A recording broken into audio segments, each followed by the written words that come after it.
আর বিশ্বনবী বাবরি চুল রাখতেন, ওই বাবরি চুল ধরে এরকম ঘোরা ঘোরা খেলতেন। সুবহানাল্লাহ পড়বেন না? মনে থাকবে বাচ্চাদের সাথে খেলাধুলা।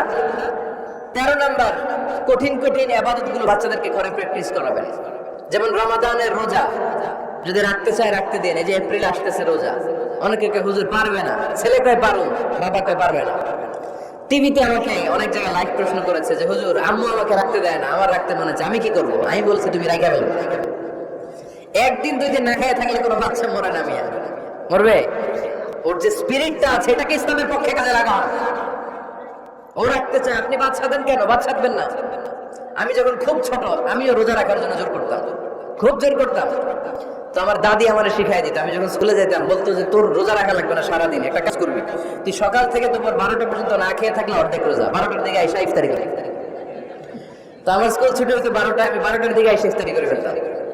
তো আমার অর্ধেক রোজা হয়েছে। এরপরের দিন আবার 12টার দিকে উনি দাদি বুঝাইতেন যে তোর 2 অর্ধেক মিলে 1 রোজা, এই পুরা রমজানে তুই রাখবি 15টা রোজা।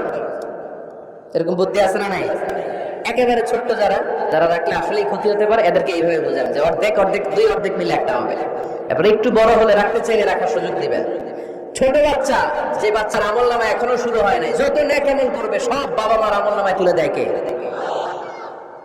এজন্য অভ্যাস করা।